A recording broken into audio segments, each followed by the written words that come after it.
Maintenant, nous allons appeler Liane Lecrène-Maffré, qui va nous parler de la complexité de la deuxième génération, ceux qui sont nés au Vietnam et ceux qui sont nés au camp. Mais elle peut déborder si elle veut, il n'y a pas de problème. Liane, tu parles. Deuxième génération. Professeur à l'école de Casseneuil, professeur de langue, via.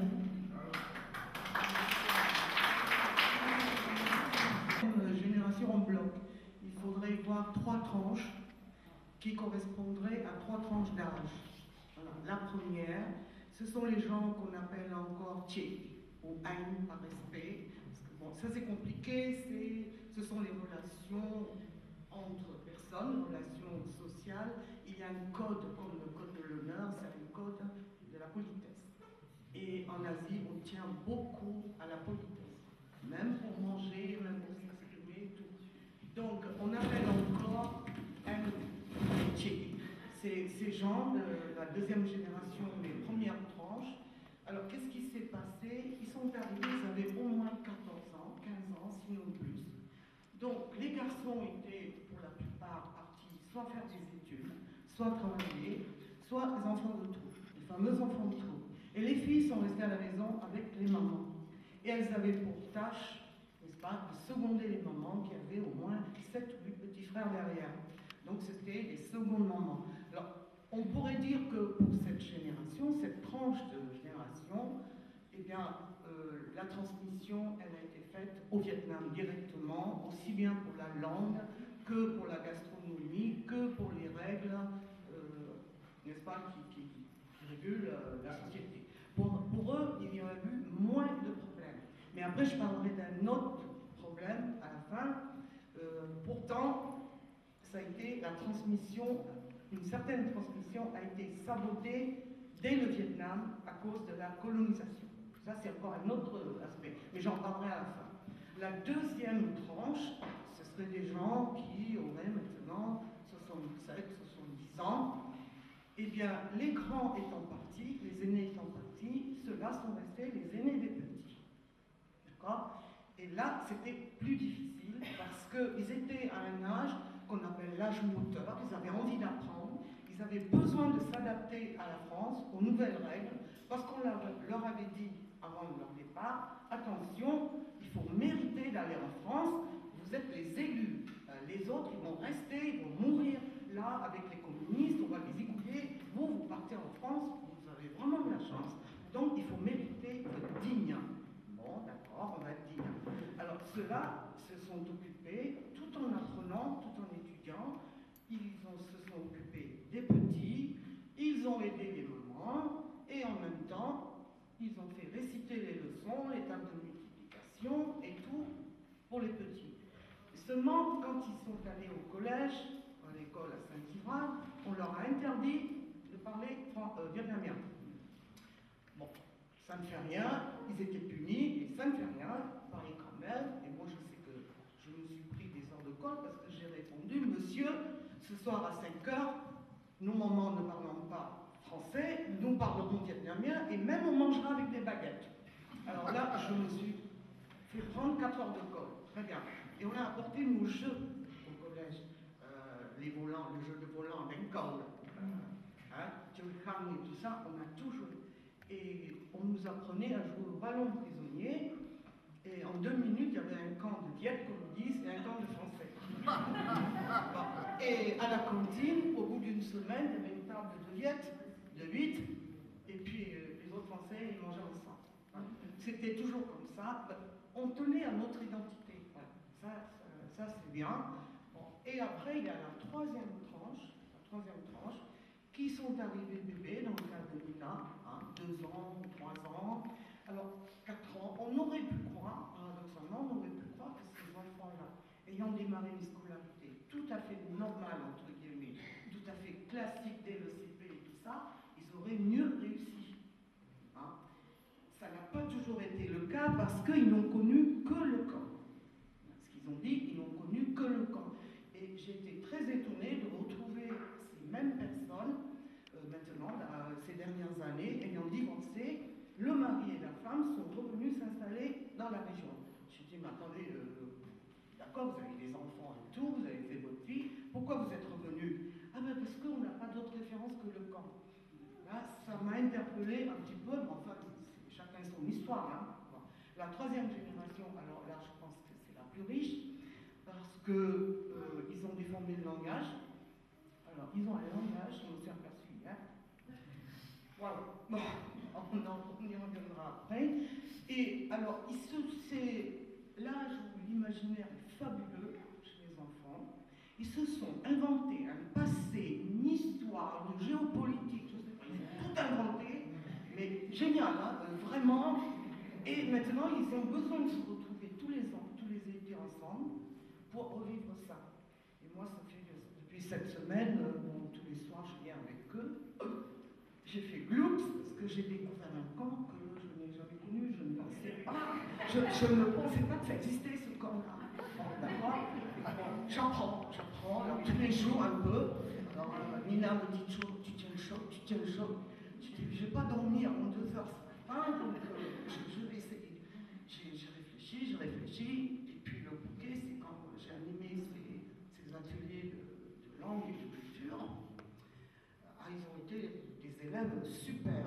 Hier, avec les adultes, j'ai eu un niveau de fac. Franchement, non mais franchement. Bon, les petits sont enthousiastes, ils sont tous repartis avec un escargot pour chanter escargot du bon Dieu, mais pas le bon Dieu, alors, en vietnamien. Bon, c'était très bien. Donc c'est très complexe. On ne peut pas parler d'une seule génération. D'accord? Alors c'est 3 générations différentes en une.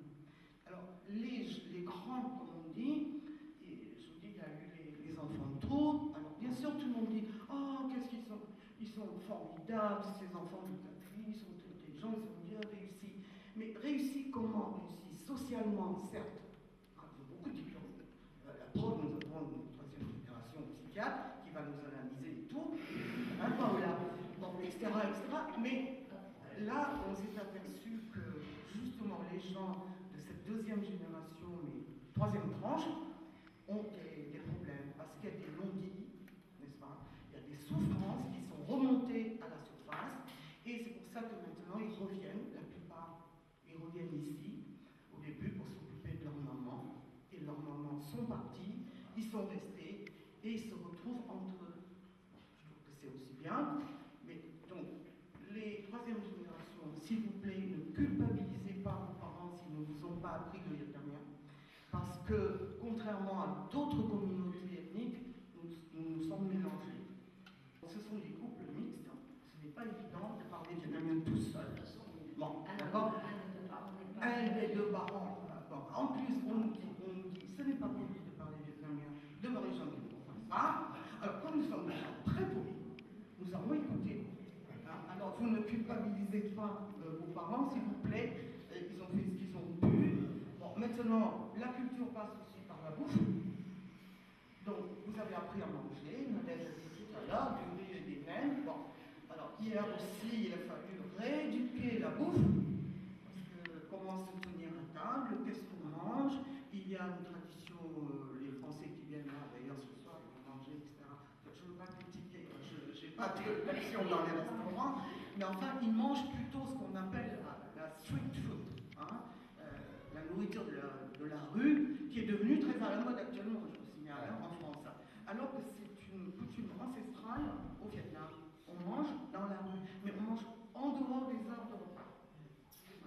Alors, je voudrais terminer sur une chose, c'est la transmission, une qui a été complètement ratée, à mon avis, c'est la religion.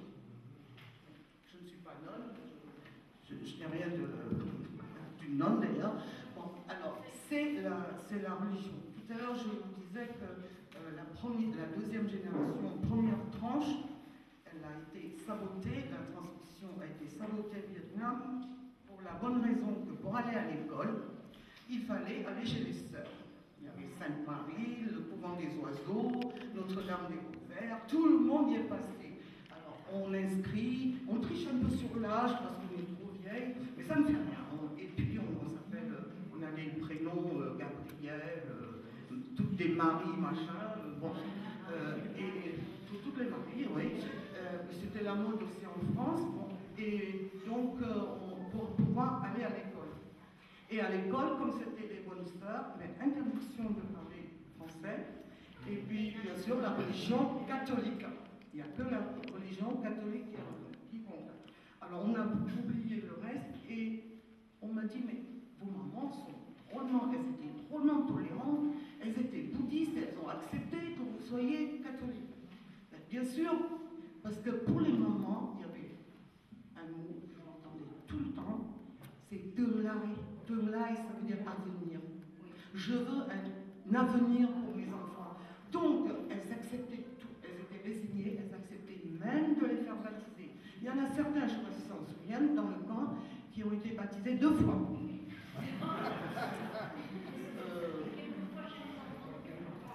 Oui, chez les enfants toutes 3 fois. Alors, 2 fois parce que nous sommes revenus en bateau. Nous sommes revenus en bateau, et sur un bateau, il y a eu une tempête. Hein, on a mis tous les enfants sur le pont, et l'aumônier, il a ondoyé, c'est le cas de le dire, il a ondoyé tout le monde. Il a ondoyé, moi j'étais ondoyé, et sur ce bateau, il y avait des passagers italiens, donc on doit, enfin peut-être qu'ils sont morts maintenant, mais on doit avoir des marins italiens quelque part en Italie. On est revenu ici, et on a eu le fameux père Vieri, qui faisait 2,5 m, quelque chose comme ça, père missionnaire, 25 ans en Centrale, hein, à Hue. Il parlait vietnamien, très bien. C'était bien pour les mamans, parce que les papas étaient réquisitionnés pour aller travailler à Bergerac. Ils étaient devenus tonneliers, vignerons, alors que les Asiatiques ne peuvent pas voir. Donc ça, c'est une parenthèse. Et puis, donc, les mamans étaient restées, et ça permettait de communiquer, de parler. Moi je l'entendais à la confession, et elle parlait fort, elle pleurait, et puis bon, n'oubliez pas que nos mamans avaient environ, les plus vieilles avaient 40 ans. Alors est-ce que vous imaginez, vous, que votre vie sentimentale et sexuelle s'arrête à 30 ou 40 ans, quoi? Imaginez 30 secondes, et vous allez voir ce que ça donne.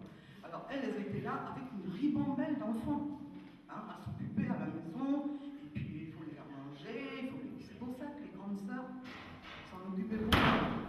Les garçons, ils avaient échappé parce qu'ils étaient enfants de tout. Voilà. Et donc, cette histoire de la religion, ici, il nous a tous baptisés.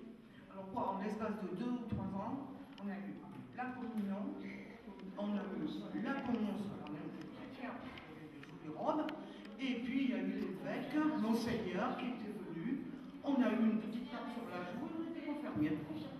On était confirmés, et à notre tour, on devenait marraine, parrain.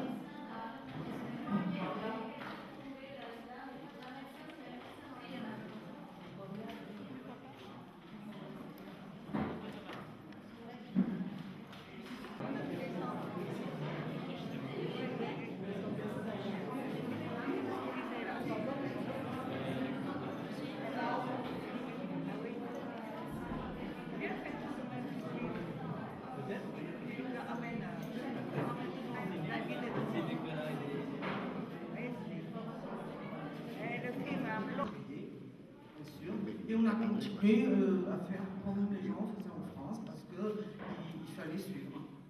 Et je suis certaine, maintenant, si vous demandez aux gens du temps, ils sont persuadés qu'ils sont nés catholiques, quoi. Ah oui, moi, on m'a dit, l'autre fois, il y a quelqu'un de mon âge, grand âge, n'est-ce pas, donc qui était quand même sensé, qui m'a dit, ah mais c'est drôle, hein, pourquoi tout à coup maintenant je vois, il y a le culte le 15 août, il y a le culte pour les ancêtres, et pourquoi il y a les et tout, ils sortent ces bouddhistes, mais il n'y avait que des catholiques au camp. Ah, je dis non, c'est qu'on a occulté tout ça, par commodité, par paresse, j'en sais rien, et donc même le culte des ancêtres. Alors maintenant vous demandez aux gens, même les gens de mon âge, il y en a très peu qui pratiquent le culte des ancêtres pour leur famille. Alors, ils ont un peu de croyance, un peu de superstition, ils mettent un bateau d'encens quand ils vont visiter les tombes, mais ça s'arrête là. Ils ne savent pas du tout faire les offrandes et tout. Alors, la religion bouddhiste, qui est quand même au départ la religion de l'Asie. Bon. Alors, que ce soit le bouddhisme pur pur ou le culte, si vous voulez, de la possession du badam. Bon, tout ça, on ne connaît plus. On ne connaît plus du tout. Et les enfants de la deuxième génération l'ignorent, mais alors allègrement. Ils continuent à baptiser leurs enfants, mais ça, c'est leur droit. Alors, il y a un autre détail que j'avais remarqué aussi, c'est le code vestimentaire. Si vous regardez les archives, si vous avez la possibilité de consulter les archives là, de Saint-Ivan, il y a des photos. Moi, j'avais vu des grandes affiches à la mairie et autres, des photos du marché de Saint-Ivan. Au début, nos mamans y allaient avec leurs chapeaux et les robes longues, les hausailles, en soie et tout ça. Ils avaient fait de très belles photos, ils étaient très contents. Et petit à petit, il n'y en a plus. Elles se sont habillées vraiment en cours. Alors que c'est un code social, le code vestimentaire est un code social du Vietnam, c'est-à-dire que les dames, dès qu'elles sortaient de chez elles, même pour aller appeler le cyclopousse dans la rue, elles mettaient la robe longue. Il n'y a que les bonnes, comme elles disent, les servantes qui allaient au marché en casaque courte, en tunique courte. Et d'ailleurs, quand nous sommes allés, nous avons été rapatriés en 1954 à Saigon, dans le sud, on a vu que les gens étaient en tunique courte. Et là, elles étaient toutes comme ça. Même si c'est pour aller manger un seul bol de pho chez la voisine, elles s'habillaient comme ça. Voilà. C'est un petit détail, mais je pense qu'il y a son... On dirait qu'elles... Et après, elles étaient de plus en plus résignées, elles avaient perdu un peu de leur dignité de dame, et elles se sont mises à l'uniforme. C'est plus pratique aussi, hein. C'est plus pratique en France. On ne peut pas se permettre non plus de s'habiller comme ça, en soie. Alors, elles ont gardé le pantalon en satin, en soie, mais après, elles ont mis les choses courtes. Voilà. J'ai fini. J'ai pas débordé. Voilà. Ah oui, une petite remarque que m'a fait Monsieur Le Bateau sur les enfants de troupe. Pourquoi ils ont été baptisés 3 fois? Je pense qu'ils ont demandé à être baptisés 3 fois, parce qu'à chaque fois, et la communion aussi, communier 3 fois, parce qu'à chaque fois il fallait le repas, plus le cadeau du parrain. Pardon, je voudrais terminer sur une chose. Qu'est-ce qui a été mal transmis? Qu'est-ce qui n'a pas été transmis? Qu'est-ce qui a été bien transmis? Donc, il y a la langue qui a été très mal transmise, parce qu'ils ont inventé, il y a des apports des enfants de troupe aussi, mais il y a une chose, j'ai remarqué quand même, dont nous devons être très fiers, une transmission réussie, c'est le respect des anciens et des aînés. Vous arrivez au camp, que ce soit le plus dur des ados, que ce soit quelqu'un, il n'y a pas de repris de justice, mais enfin quelqu'un qui est en marge de la société, il sera toujours respectueux, il y a un respect, une crainte de l'aîné, même si vous n'avez que 2 ou 3 ans de plus que lui, et il a envie de vous boxer, mais il va se calmer et il va dire oui. Voilà. Ça, je n'ai jamais vu dans aucune autre communauté en France. Terminé sur cette